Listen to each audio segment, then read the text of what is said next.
Assalamualaikum warahmatullahi wabarakatuh. Perkenalkan, nama saya Chalizandini Putri, NPM 2108260218 dari kelas B. Di sini saya akan mempresentasikan mind map saya tentang kardiovaskular. Nah, yang pertama itu jantung. Anatomi jantung ini dia itu terletak di perikardium yang melekat dengan diafragma.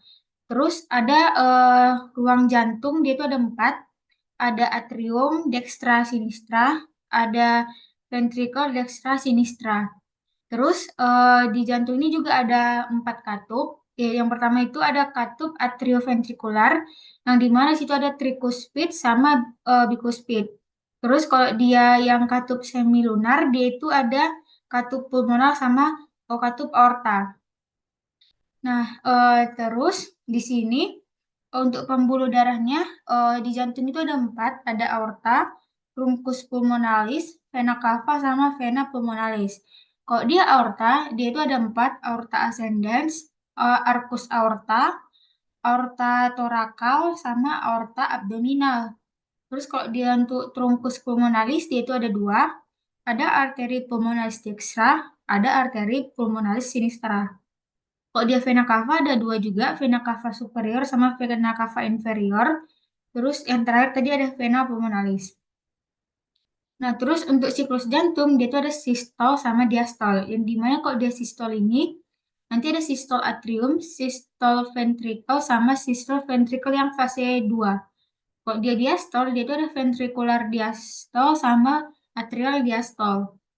Terus untuk kontraksi jantung, ini jantung berkontraksi secara ritmik, yang dimana ini memompakan darah dari sirkulasi darah rendah atau vena ke sirkulasi darah yang tinggi atau atrium. Yang dimana proses kontraksi yang pertama itu adanya atrial kontraksi atau katup atrium terbuka sama nanti yang semilunarnya itu katup semilunarnya itu tertutup.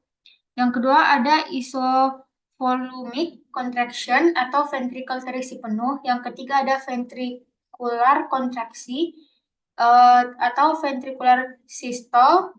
Terus yang keempat itu ada isovolumic relaxation atau ventricle selesai berkontraksi.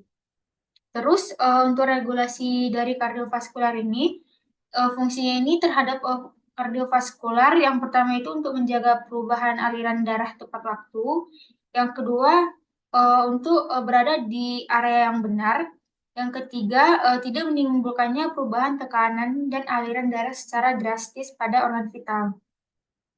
Terus regulasi tadi ini dipengaruhi oleh tiga, ada curah jantung atau cardiac output, ada juga tekanan periferal atau peripheral resistance, terus ada tekanan darah atau blood pressure.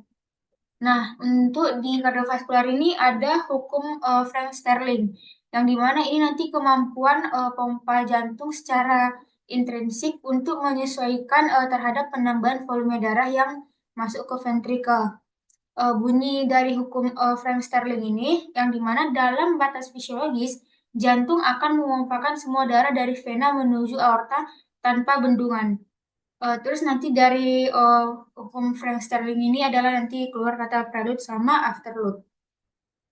Nah, terus di kardiovaskular ini sering dihubungkan dengan treadmill test. Yang treadmill test ini adalah suatu uji latih beban jantung dengan cara memberikan stres fisiologis yang dapat menyebabkan abnormalitas kardiovaskular yang tidak ditemukan pada saat istirahat, yang akan berfungsi sebagai memantau elektrokardiograf atau EKG dan denyut jantung atau heart rate selama proses treadmill. Terus untuk pembuluh darah di kardiovaskular itu ada tiga, ada arteri, vena, sama kapiler. Mungkin sekian aja presentasi mind map dari saya. Eh, Mohon maaf jika ada kata salah. Terima kasih. Assalamualaikum warahmatullahi wabarakatuh.